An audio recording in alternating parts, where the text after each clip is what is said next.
The silence of the penthouse boardroom was a specific vintage. It was not the empty silence of a forgotten space. It was the charged silence that follows power, the kind that held the ghost of conversations that decided the fates of companies and careers. Ilara Jenkins knew this silence intimately. She polished it, dusted it, and vacuumed it 5 nights a week. It was a tangible thing, heavy as velvet, cool as marble. Tonight, it tasted of ozone and expensive cologne. She moved with an economy of motion that was its own form of grace. Her cart, with its neatly arranged bottles and cloths, made no sound on the plush charcoal carpet. She was a study in invisibility, a skill she had perfected over 27 years of being overlooked. Her uniform, a practical gray that was meant to blend into the background, had become a second skin. People did not see her. They saw the function she performed. And that was usually fine. It was safe. Tonight, however, the silence was fractured. It was not broken by a sound, but by a presence. 3 men remained in the room after the main board had departed. One was Marcus Vance, a senior vice president with a smile that never reached his eyes and a posture of forced relaxation that screamed insecurity. He was the kind of man who called her sweetheart and left coffee rings on billion-dollar acquisition papers for her to clean up. The other 2 men were new. They were not from this building. They did not carry the specific gloss of Thorne Industries employees. They were sharp-edged and still in a way that had nothing to do with corporate discipline. Ilara was wiping down the vast, obsidian-like surface of the conference table, her reflection a blurred gray ghost against the glittering city lights beyond the floor-to-ceiling windows. The men thought they were alone. They always did. They lowered their voices, but the room's acoustics, designed for clarity, were her ally. And then they did something that made the fine hairs on her arms stand up. They switched to Korean. It was a language Ilara was not supposed to understand, a language no one in this building, in her life, knew she carried inside her. It was the language of her grandmother, of lullabies and spicy stews and gentle hands braiding her hair on a summer porch that was now just a memory. She hadn't spoken it in a decade, not since her Halmoni had passed, but she had never stopped listening. The language lived in a quiet, closed-off room in her mind. Now, the door to that room was being kicked open. "He suspects nothing," Marcus Vance said in English, his voice a low, conspiratorial hum. "He's too preoccupied with the Hong Kong merger." One of the Korean men, the one with a thin, cruel scar that bisected his left eyebrow, replied in his native tongue. His voice was gravelly. "Confidence is the cloak of fools." "Is the item ready?" Ilara's hand paused for a fraction of a second over a stubborn smudge. Item. The word in Korean was specific, mulgin. It could mean a simple object, but his tone made it sound like something else, something illicit. The second Korean man, broader and quieter, opened a slim leather briefcase. Ilara caught a glimpse of a small, clinical-looking vial filled with a clear liquid.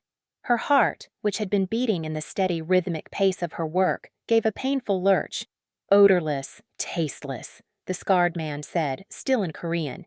"It acts within the hour. By the time the symptoms show, it will be dismissed as a sudden, catastrophic cardiac event, befitting a man of his intensity." He almost smiled. "The gala is the perfect stage. So much chaos, so many people. The glass will pass through a dozen hands before it reaches his." Marcus Vance, who clearly understood none of it, just nodded along, his face a mask of smug complicity. He was a passenger in his own treason, and he did not even speak the language of the engine. He had not updated the file on the world. He was working from a version of reality that had never been accurate. He saw 2 hired specialists. He did not see the condescension in their eyes as they looked at him. Ilara's blood ran cold. The gala. They were talking about the Obsidian Gala, the company's flagship event, in 2 days. They were talking about Julian Thorne. Julian Thorne. The man whose name was whispered in these halls like a prayer or a curse. The CEO, the owner, the quiet sovereign. A man she had only ever seen from a distance. A figure of immaculate suits and unnerving stillness. moving through his empire like a phantom. He was less a man and more a concept, a center of gravity around which everything in this building orbited. And they were going to kill him. Her mind raced, a frantic, panicked sprint through 1,000 worst-case scenarios. Call the police? And say what? A cleaner overheard a conversation in a language she's not supposed to know. They would think she was crazy. Tell building security? They answered to Marcus Vance on this floor. She would be fired at best. At worst, she would disappear. The men with the sharp edges and the cold eyes did not seem like the type to leave loose ends. She felt a wave of dizzying terror. This was not her fight. She was a survivor. Survivors kept their heads down. They saw nothing, heard nothing, said nothing.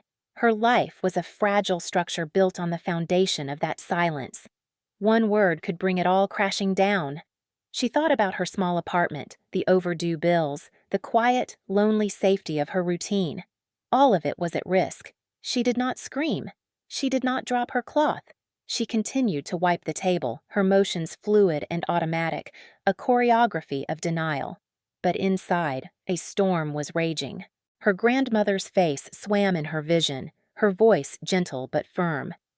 To know what is right and not do it is the worst cowardice. The scarred man capped the vial and handed it to Marcus. It must be administered to his first drink. The champagne toast is traditional, is it not? He always has a glass of water on the podium, Marcus supplied, eager to be useful. Just water, while he gives his opening remarks. It will be that glass. Ilara's breath hitched. She straightened up, turning her back to them to begin cleaning the credenza against the far wall. Her reflection in the polished wood was stark, her eyes wide with a fear she could not hide from herself. This knowledge was a poison in its own right. It was spreading through her, a burning, terrible responsibility. To stay silent was to be an accomplice. To speak was to sign her own death warrant. She was trapped, utterly, completely trapped between the cogs of a machine she was never meant to see. For the first time in a long time, the safety of being invisible had vanished. She was seen, not by them, but by the situation itself. She was a witness, and a witness was a threat. The men finished their hushed conversation. Marcus escorted them out, his swagger a little too pronounced, the cheap imitation of a man who believed he was in control. He walked past Ilara without a glance, his scent of bitter coffee and ambition trailing behind him. She was alone again, alone with the silence. But it was different now. It was not the silence of peace, but the silence of a held breath, the silence of a bomb before it detonates. She stood perfectly still in the center of the vast, empty room, the skyline of the city a cold, indifferent witness. Her heart hammered against her ribs, a frantic drumbeat against the oppressive quiet. She had 2 days. 2 days until a man she did not know would be murdered. 2 days to decide between her life and his. The weight of it pressed down, threatening to crush her. The following 48 hours were a masterclass in controlled panic. Ilara moved through her shifts like a ghost, her body performing the familiar rituals of cleaning while her mind was a whirlwind of frantic calculation. Every shadow held a threat. Every unfamiliar face was a potential assassin. She slept in 2-hour increments, waking with a jolt, the guttural sound of the scarred man's Korean echoing in her ears. She did not go to the police. She did not confide in her co-workers. The isolation she had cultivated for her own protection now became her prison. Who could she trust with a story so outlandish, so dangerous? The risk was a chasm she could not bring herself to leap across. She considered an anonymous note, but the thought was dismissed as quickly as it came. It was too easily intercepted, too easily ignored. It lacked the one thing that could cut through the layers of security and protocol around a man like Julian Thorne. Conviction. Her only hope, she decided, was to deliver the warning herself. A direct, personal intervention. The thought was so terrifying it made her physically ill. It meant stepping out of the shadows and into the light. It meant making herself a target. The night of the Obsidian Gala arrived like a death sentence. Alara wasn't on the official cleaning crew for the event. That was a more senior team, but she used her all-access pass to get into the building's service levels. She had changed out of her uniform and into a simple, elegant black dress she'd owned for years, one she'd bought for a life she'd once hoped to have. It was architecturally precise, a stark column of fabric that made her feel less like a cleaner and more like a column of resolve. It was armor. She made her way to the grand ballroom's service entrance, her heart a frantic bird against her ribs. The air was thick with the scent of lilies and ambition. Through a crack in the door, she could see the glittering assembly of the city's elite. Jewels glittered, champagne fluted, and laughter tinkled like fragile glass. It was another world, one she had only ever observed from the periphery. Her eyes scanned the room, searching. She saw Marcus Vance near the main bar, schmoozing with a city councilman. He looked flushed, his confidence brittle. He was a man playing a role, unaware that the play was a tragedy and he was its fool. Then she saw him, Julian Thorne. He was standing near the stage, not speaking to anyone, simply observing. He was in a dark blue suit that seemed to absorb the light around it, making him a point of stillness in a sea of motion. He did not have the relaxed posture of a host. He had the coiled stillness of a predator. Even from this distance, his presence was a palpable force, a quiet hum of power that vibrated through the room. On a small lectern on the stage, where he would soon give his opening remarks, sat a single elegant crystal glass of water. It was real. It was happening exactly as they'd said. Panic seized her. Her plan, so fragile to begin with, seemed to disintegrate. How could she possibly get to him? There were security personnel everywhere, their earpieces and impassive faces creating an invisible wall around him. She was nobody. She would be stopped, questioned, and removed before she could get within 20 feet. She watched, her breath held, as a server, one she didn't recognize, approached the stage. The server had the same sharp-edged stillness as the men from the boardroom. He fussed with the microphone, his back to the audience, his hand hovering near the glass for a moment that stretched into an eternity. He was a ghost, just like her, but his purpose was malevolent. He was the delivery system. Time was running out. Julian Thorne was starting to move towards the stage. The event coordinator was speaking into his microphone, announcing the welcome address. Alara's blood turned to ice. She had to do something. Now. She took a deep, steadying breath, channeling every ounce of her grandmother's quiet strength. She pushed open the service door and stepped into the light. She did not run. She did not shout. She moved with purpose, her eyes locked on her destination. She walked not like a cleaner or a guest, but like someone who belonged there, someone with a task to perform. It was a bluff, a performance of confidence she did not feel, but it was the only card she had to play. A security guard moved to intercept her. "Ma'am, this area is restricted." She didn't break her stride. She met his gaze, her own expression calm and unyielding. "Mr. Thorne is expecting me," she said, her voice low and even, borrowing the same quiet authority she had heard in the boardroom. The lie was so audacious, so contrary to her appearance, that it created a moment of hesitation. That moment was all she needed. She slipped past him. Julian Thorne had just stepped onto the stage. The room's chatter began to die down. He reached for the glass of water. Alara was 3 feet away. Time seemed to slow, to stretch. She saw the microscopic flecks of dust dancing in the spotlight. She saw the faint sheen of perspiration on Marcus Vance's forehead as he watched from the crowd. She saw the way Julian Thorne's long fingers were about to close around the crystal stem. She could knock it over, create a scene, but that would be messy, chaotic. It would make her the center of a different kind of attention. She needed precision. She needed to deliver the message, not just the action.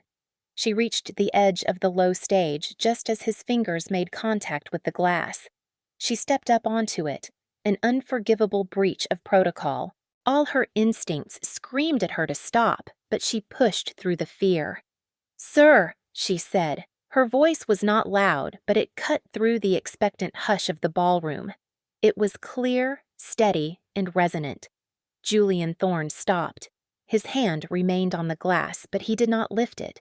He turned his head slowly, his eyes, the color of dark, wet slate, fixing on her. They held no surprise, only a calm, unnerving curiosity. It felt like being seen, truly seen, for the first time in her life. It was terrifying. She met his gaze directly. "Don't drink that glass." The words hung in the air, stark and absolute. A collective gasp rippled through the audience. Conversations stopped mid-sentence. Music halted abruptly. A heavy, profound silence descended upon the grand ballroom, a silence far deeper and more absolute than any she had ever cleaned. It was the kind of silence that doesn't echo, the kind that settles. Marcus Vance went pale. He looked like a man who had just watched his own ghost walk through the door. Julian Thorne did not move. He did not look at the glass. He did not look at the audience. His gaze remained locked on Alara. He was reading her, not her words, but the truth behind them. He was assessing the risk, the source, the conviction in her eyes. It was the most intense scrutiny she had ever endured. He did not rush. He was not performing. After a moment that felt like a lifetime, he slowly, deliberately, removed his hand from the glass. He gave a tiny, almost imperceptible nod, not to her, but to a man standing in the wings of the stage, his head of security. Then he turned his full attention back to Ilara. He spoke, his voice a low murmur, meant only for her, yet it carried the weight of an executive order. "Wait for me in the corridor." It was not a request, it was a command, a statement of inevitable outcome. Then, without another glance at her, or the glass, or the stunned crowd, he turned back to the microphone. His composure was absolute. "Ladies and gentlemen," he began, his voice as smooth and untroubled as still water. "A slight change in the evening's program. Please, enjoy the champagne." His security team moved with silent, fluid efficiency. One man, the one Julian had nodded to, stepped onto the stage and, using a gloved hand and a sterile evidence bag from his pocket, carefully collected the glass of water. Another two guards flanked Marcus Vance, their presence a quiet, unbreachable cage. They did not touch him, but he was trapped all the same. The power in the room had shifted, coalescing from a diffuse social energy into a single, focused point of command. And that point was Julian Thorne. Ilara stepped back off the stage, her legs trembling. She had done it. She had stepped out of the shadows. As she walked toward the designated corridor, she could feel hundreds of pairs of eyes on her back, full of question and speculation. She was no longer invisible. She had no idea if she had just saved a life or ended her own. The corridor was cold and empty, a stark contrast to the warmth and noise of the ballroom. It was a service hallway lined with brushed steel and concrete, the functional spine of the building's opulence. Ilara leaned against the cool wall, the adrenaline that had propelled her forward beginning to recede, leaving a shaky, profound exhaustion in its wake. Her hands were trembling, so she clasped them in front of her, her knuckles white. She was alone for precisely 4 minutes. She counted each second by the frantic beat of her own heart. Then the door from the ballroom opened and Julian Thorne stepped through. He was followed by the head of security, a grim-faced man named Graves, who immediately began speaking into the device on his wrist, his voice a low, urgent murmur. Julian ignored him. He walked toward Ilara, his steps making no sound on the polished concrete floor. He stopped a few feet from her, creating a small, private space in the sterile hallway. He was taller than she had realized, and his stillness was even more pronounced up close. It wasn't a passive state, it was an active, powerful control over his own presence. "You have my attention," he said. His voice was steady as iron wrapped in silk. It was not a thank you. It was a demand for information. Ilara took a breath, forcing herself to meet his gaze. There was a meeting in the 81st floor boardroom 2 nights ago. She kept her voice even, factual, stripping the story down to its barest essentials. Marcus Vance, and 2 other men. They were planning to poison you tonight. The men, Julian said, his eyes narrowing slightly. Describe them. One had a scar, she said, through his left eyebrow. The other was broader, quiet. They were speaking Korean. A flicker of something unreadable passed through Julian's eyes. It wasn't surprise, it was confirmation. And you understood them. Again, not a question, a statement. This was the moment, the final reveal. My grandmother was from Busan, she said softly. I grew up with the language. Julian Thorne was silent for a long moment. He was recalibrating not just the events of the evening, but his understanding of the world he inhabited. He was realizing that a crucial piece of intelligence had come from the most unexpected source imaginable, from a place he had never thought to look. A cleaner, an invisible woman who saw and heard everything. What exactly did they say? He asked. She told him. She recounted the conversation almost verbatim, the words tumbling out of her now, the relief of finally sharing the toxic knowledge overwhelming her fear. She told him about the vial, the discussion of a cardiac event, the specific plan to target the glass of water on the podium. As she spoke, she watched his face. It remained a mask of calm control, but his eyes were alive with a cold, focused intensity. He was not just listening, he was processing, analyzing, and planning. By the time she finished, she had the distinct impression that he had already decided the fates of all 3 men. Section S. Graves, the security head, approached them. Sir, he said, his voice low, we have Vance in the holding room. He is agitated. The 2 associates he arrived with have been intercepted trying to leave the parking garage. The lab has confirmed a lethal dose of a fast-acting, non-traceable cardiotoxin in the water. Digitalis derivative. Julian absorbed this information with a slow nod. He did not look at Graves. His attention remained entirely on Ilara. He saw the tremor in her hands, the exhaustion in her eyes, the profound, bone-deep fear she was trying so hard to conceal behind a facade of composure. He had not updated the file. He was working from a version of her that had never been accurate. He and everyone else had seen a uniform, a function. They had never seen the woman with a quiet mind, a memory for language, and a core of steel. You are not safe, he said, the words simple and direct. They saw you. Vance saw you. He will believe you are with me, an informant. His associates will not care about the distinction. You are now a loose end. The clinical, detached way he said it sent a fresh wave of fear through her. He was right. In her focus on warning him, she hadn't truly considered the aftermath. By saving him, she had marked herself. I need to go, she whispered, a sudden, desperate urge to flee, to disappear again. There is nowhere for you to go, Julian stated, his voice softening by a fraction of a degree.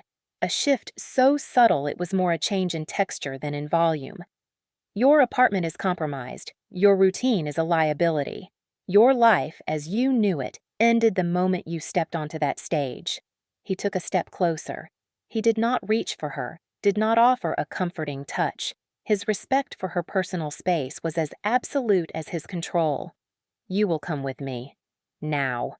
She looked at him, at this powerful, dangerous man who was now offering her sanctuary. It felt less like an offer and more like a different kind of cage, from the prison of invisibility to the gilded cage of protection. I am not one of your employees, Mr. Thorne. A ghost of a smile touched his lips. It was a startling, humanizing expression. No, he agreed. You are not. You are a material witness in a conspiracy to commit murder. And you are the bravest person I have met in a very long time. Graves, he said, turning his head slightly. Sir, have my car brought to the service entrance. Inform my mother we will have a guest for the night, and cancel my appointments for tomorrow morning. He turned back to Ilara. The decision had been made. The world had been rearranged. "It's handled," he said. It was the most definitive statement she had ever heard. The ride in Julian's car was like being sealed in a silent, leather-scented vault. The city lights slid past the tinted windows, blurred and distant, like a world she no longer belonged to. She sat on one side of the vast back seat, he on the other. The space between them was charged with unspoken questions. Graves sat in the front passenger seat, a silent, watchful sentinel. Ilara's mind was a maelstrom. She thought about her apartment, the small, curated collection of books, the single orchid she'd managed to keep alive for 2 years. She thought about her paycheck, her routine, the fragile scaffolding of her life. Julian had said it was over, and she knew, with a terrifying certainty, that he was right. She had stepped off a cliff, and this man, this stranger, was the only one who had appeared to catch her. But what would he demand in return? "My things," she said, her voice barely a whisper. "They will be collected," Julian said without looking at her. "Anything of value will be placed in storage. The rest will be disposed of." "My plant," she said, the words out of her mouth before she could stop them. It was a ridiculous thing to say. A man's life had been at stake. Her own was in danger, and she was worried about an orchid. Julian turned his head.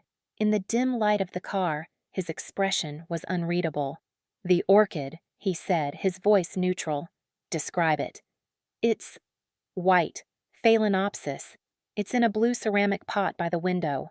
He turned away, tapping a short message on his phone. The screen cast a brief, cold light on his face. "It will be collected," he said.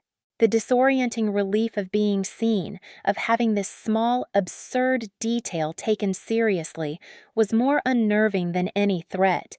He was not just protecting her, he was absorbing the details of her life, integrating them into his own controlled world. The car purred through a set of imposing iron gates and up a long, winding drive. The house, when it came into view, was not a gaudy mansion, but a sprawling structure of stone and glass that seemed to grow out of the hillside itself. It was modern, severe, and yet strangely beautiful, nestled among ancient trees. The front door opened before the car had come to a complete stop. An old woman stood silhouetted in the warm light of the doorway. She was small and elegant, with a cascade of silver hair pinned in a neat chignon and eyes that held the same intelligent, watchful quality as her son's. Julian helped Ilara from the car. His hand on her elbow was brief, professional, yet it sent a jolt through her. He led her toward the door. "Mother," he said, "this is Ilara Jenkins. She will be staying with us." The old woman, Julian's mother, looked Ilara up and down. It was not a judgmental appraisal, but a swift, comprehensive assessment. She saw the simple dress, the exhaustion, the fear, and the core of strength beneath it all. "Of course," she said, her voice warm but laced with the same iron as her son's. She stepped aside, holding the door open. "Any friend of Julian's who arrives in the middle of the night after a gala is always interesting. Come in, child. You look like you've been through a war." She led Ilara into a vast, open-plan living space with a fireplace large enough to stand in. The fire was already lit, casting a warm, dancing glow over walls lined with books and art.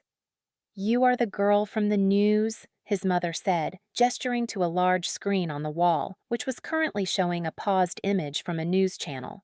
It was a still shot from the gala, blurry but unmistakable. It showed Ilara on stage, her hand outstretched, her face a mask of urgent intensity, and Julian Thorne looking down at her. The headline read, "Mystery Woman Halts Thorne Gala." Ilara felt her blood run cold. It was public. It was everywhere. "Turn it off, Mother," Julian said, his voice tight with annoyance. "Nonsense," she retorted, not unkindly. "The girl should know what she's up against. The whole city is talking about you, dear. They are calling you a jilted lover, an eco-protester, a performance artist. No one has landed on the truth yet. The truth is always so much less imaginative, isn't it?" She turned to Ilara, her eyes sharp. "You saved his life." Ilara could only nod, overwhelmed. "I see," the old woman said. She walked over to a drinks cart. Then you are not a guest. You are family. She poured a small measure of amber liquid into a glass and pressed it into Ilara's trembling hands. Drink this. It will help with the shaking. The days that followed were a study in disorientation. Ilara woke up in a guest suite larger than her entire apartment, in a bed with sheets so soft they felt like water. Her simple black dress had been replaced by a wardrobe of understated, expensive clothing that appeared silently in her closet. Her orchid sat on the windowsill, thriving in the morning light. She was a prisoner in a palace, surrounded by comfort but stripped of her autonomy. She ate quiet, formal meals with Julian and his mother, Elena. They rarely spoke of the events of the gala. Instead, Elena would ask her about her grandmother, about her childhood, her questions gentle but probing, as if she were assembling a puzzle. Julian was a more remote presence. He would disappear for hours on end into his home office, a room she was not invited to enter. When she did see him, he was often on the phone, his conversations clipped and full of coded language. He was waging a war, a quiet, invisible war, and she was the reason for it. The feeling of dependency chafed at her. She was used to being self-reliant, to solving her own problems. Now, her entire existence was being handled by a man she barely knew. One evening, about a week after the gala, she found him in the library, staring out the large picture window at the city lights below. "I need something to do," she said, her voice startlingly loud in the quiet room. He turned, one eyebrow raised in question. "I can't just sit here," she continued, gathering momentum. "I'm not a doll to be kept on a shelf. I appreciate what you've done for me, I do, but I am going insane." He considered her for a moment. "What is it you want to do?" The question caught her off guard. For so long, her goals had been about survival, paying rent, buying groceries. The concept of want was a luxury she hadn't been able to afford. Before all this," she said, gesturing vaguely at her past life, "I was studying architecture." His expression didn't change, but she saw that same flicker of confirmation in his eyes. Of course he knew. He had probably run a full background check on her within an hour of their meeting. He knew her grades, her student loan debt, the reason she had dropped out. He knew everything. The realization was both invasive and, strangely, a relief. She didn't have to explain her failures. He already had the file. He walked over to a large table in the center of the room and unrolled a set of blueprints. The Thorn Foundation is redeveloping a 6-block area downtown, low-income housing, a community center, green spaces. The current plans are uninspired, the architects are competent, but they lack vision. He looked at her. "Show me your vision." It was a test, a challenge, but it was also an opportunity, a lifeline. For the first time in a week, Ilara felt a spark of her old self. She spent the next few days in the library, poring over the plans, sketching furiously on drafting paper he had somehow procured. She lost herself in the work, in the clean lines and complex calculations of creating spaces for people to live. She redesigned the community center, opened up the green spaces, reconfigured the housing units for better light and flow. She worked with a focus and passion she hadn't felt in years. Julian would come in late at night after she had gone to bed and study her drawings. He said nothing, but the next morning there would be a new set of technical manuals on the table, or a book on urban planning she had mentioned wanting to read. He was observing, facilitating, giving her the resources she needed to flourish. Meanwhile, in the world outside their stone and glass sanctuary, the quiet war continued. One afternoon, Julian's assistant, a sharp, impeccably dressed woman named Ava, arrived with a tablet. "Mr. Thorne thought you might want to see this," Ava said, her tone professionally neutral, but her eyes held a hint of something like admiration. On the screen was a series of financial news alerts. Vance Holdings stock plummets, amidst rumors of SEC investigation. Key backers pull funding from Vance-led tech merger. Marcus Vance placed on indefinite leave from Thorne Industries. It was a systematic, bloodless execution. Julian was not just firing him, he was dismantling his life, brick by brick, with the same quiet precision he applied to everything. "He's ruining him." Ilara whispered, a knot of complicated emotions tightening in her stomach. Pity was not one of them. Mr. Vance attempted to murder his employer, Ava stated, as if reciting a line from a corporate handbook. The CEO has certain standards regarding such behavior. He removed the threat, mostly. The word hung in the air, mostly. The final act began with a legal filing. Blind with arrogance and desperation, Marcus Vance, stripped of his job and facing financial ruin, made one last fatal miscalculation.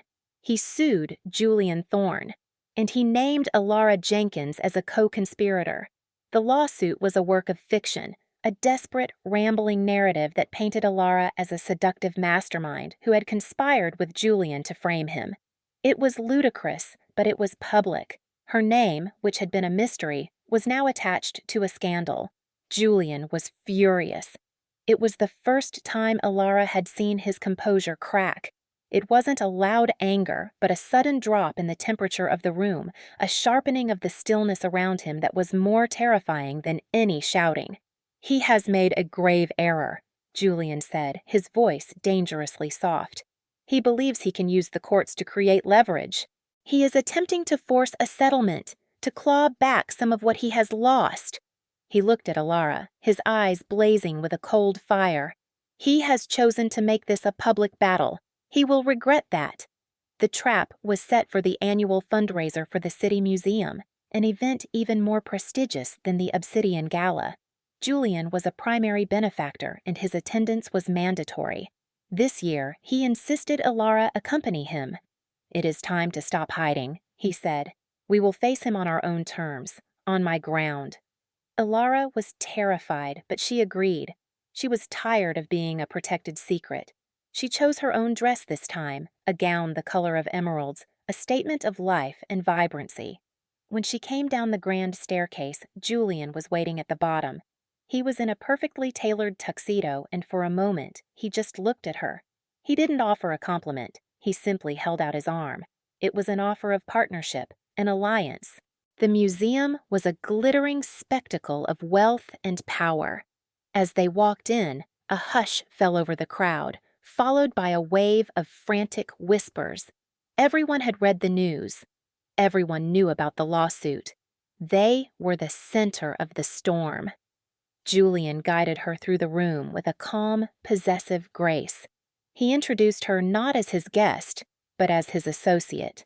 "This is Ilara Jenkins," he would say, his voice firm. "She is a brilliant architectural mind. She is redesigning the waterfront project."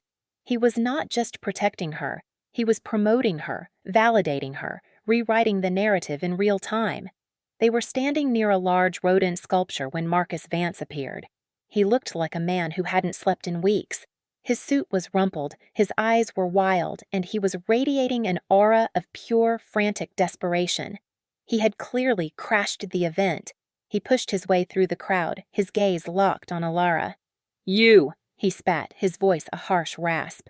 He lunged forward and grabbed her arm, his fingers digging into her skin like claws. "You did this to me! You and your puppet master!" Ilara flinched, but she did not cry out. She looked him in the eye, her expression cold and clear. "Let go of my arm, Marcus." The entire room was frozen, watching the drama unfold. Security started to move in, but Julian held up a single, quiet hand, stopping them in their tracks. He wanted this to play out. "You owe me," Marcus raved, his face contorted.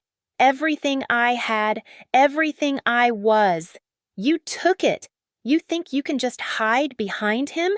You have an obligation to me. You were my responsibility." Julian stepped forward, placing himself between Marcus and Ilara. He did not raise his voice. He did not have to. The quiet authority in his presence was enough to suck the air out of the room. "Sit down, Marcus," he said.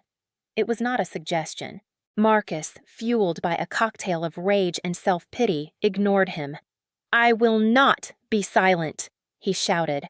"I will tell everyone what you are, a criminal, a thug in a suit, and she's your whore." The word echoed in the sudden, sharp silence. Julian did not react. His face remained a placid, unreadable mask. He simply waited for Marcus to finish, to completely and utterly immolate himself on the pyre of his own making. When Marcus finally ran out of breath, sputtering, Julian spoke. His voice was calm, conversational, as if he were discussing the weather. He addressed not Marcus, but the powerful, influential crowd that had become their unwilling audience. "Mr. Vance is correct about one thing," Julian began, his voice carrying easily through the cavernous space. "I am not always a patient man, but I am a thorough one." He took out his phone, the same one he had used in the car that night. He tapped the screen. "Mr. Vance filed a lawsuit this week. A frivolous and defamatory action based on the delusion that he is a victim. He is not a victim. He is a conspirator in his own downfall." He looked at Marcus, a flicker of something almost like pity in his eyes. "You were right, Marcus. I am a thug in a suit, but you seem to have forgotten what that means. It means I don't play by the same rules. I don't use the courts for leverage. I use them for demolition." He turned his phone so the screen was visible. It displayed a series of documents. "As of this morning, through a series of shell corporations and holding companies I have controlled for years, I have become the primary creditor for what remains of Vance Holdings, your father's company, Marcus, the one he begged me to spare after his unfortunate gambling problem." A gasp went through the crowd. Marcus's face, which had been red with rage, drained of all color. Julian continued, his voice relentless and calm. "I also hold the debt on your personal properties. Your apartment, your pathetic little ski cabin in Aspen, the car you drove here tonight. They all belong to me now. The SEC investigation? I initiated it. The friends who stopped taking your calls? They work for me. Your entire world, Marcus, has been a carefully curated illusion, and I have just turned off the projector." He put the phone back in his pocket. "You don't have an obligation to him, Ilara," he said, turning to her. "Because he doesn't exist, not anymore." The finality of it was absolute. It was not just ruin. It was erasure. Marcus Vance stared at him, his mouth opening and closing, but no sound came out. The swagger, the arrogance, the performative confidence, it all dissolved in an instant, leaving behind a hollow, terrified shell of a man. His knees gave out and he dropped to the floor, a puppet with its strings cut. He began to sob, not quiet tears, but racking, animalistic howls of pure, abject despair. Julian's security team moved in then, lifting the broken man from the floor and escorting him from the room, his sobs echoing behind him. The crowd was utterly silent, a forest of stunned, horrified faces. They had just witnessed a public execution, carried out not with a weapon, but with words and financial instruments. Julian Thorne ignored them all. He turned to Ilara, his eyes searching hers. "Are you all right?" And in that moment, she was. The fear, the tension, the weight of the last few weeks, it all just lifted. She felt a slow, profound exhale that seemed to come from her very soul. She had been vindicated. She was safe. He gently took her arm, his touch now warm and reassuring. He turned to the stunned, silent room. "I would like to reintroduce you to Ilara Jenkins," he said, his voice ringing with a pride that was fierce and undeniable. "She has been, without exception, the most capable and honorable person in every room she has entered for the past year. As of next month, she will be the lead architect and a full partner in the Thorne Foundation's City Revitalization Project." He was giving her back her name. He was giving her back her name. He was giving her back her future. Later, they stood on the museum's private terrace, overlooking the glittering expanse of the city. The cool night air felt clean, fresh. The sounds of the party behind them were muted and distant. "He seems warm," Ilara said, a dry wit she didn't know she possessed bubbling to the surface. Julian looked at her, and for the first time he smiled. A real smile. One that reached his dark, slate-colored eyes and transformed his severe face. It made him look younger, less like a sovereign and more like a man. "He had it coming," he said simply. They stood in comfortable silence for a long moment, watching the river of headlights flowing through the city's arteries. "Thank you," she said, and the words felt inadequate for the depth of her gratitude. It wasn't just for saving her or for destroying Marcus. It was for seeing her, for recognizing the person she was, not the uniform she wore. "I should be thanking you," he said, his voice low. "You came into my world because you did the right thing, even when it was the most dangerous thing. People like that are rare. They are worth protecting." He reached out and took her hand. His was warm and strong, and her fingers curled around his instinctively. It was not a gesture of passion, not the fiery, dramatic embrace of a storybook romance. It was something quieter, deeper. It was a recognition, a partnership, the feeling of two separate, solid things finding their correct and final placement next to each other. "I don't leave because things become complicated," she said, thinking of his mother. "I know," he said. "Elena likes you. She says you have good bones, whatever that means." He paused. "She's already annoyed. She gets that from you." Alara laughed, a real, genuine laugh that felt like a release. He looked out at the city, his city, and then back at her. "The project," he said. "I want you to have full autonomy. Build it right. Build it for people like your grandmother." The offer was more than a job. It was a kingdom, her own space to create, to build, to put her mark on the world. It was the ultimate act of trust. "I will," she promised. They stood there for a long time, hand in hand, looking out at the future. It was not a simple, happily ever after. Their world was complicated, shadowed, and dangerous. But for the first time in a very long time, Alara felt a sense of profound and unshakable peace. It was the peace that comes not from the absence of storms, but from the quiet confidence of knowing you have found a safe harbor, an anchor in the churning sea. It was the feeling of being at long last home. The silence between them now was not empty or charged, but full. It was the silence of understanding, of shared victory, and of a new beginning, earned in the crucible of fear and forged in the quiet fire of mutual respect.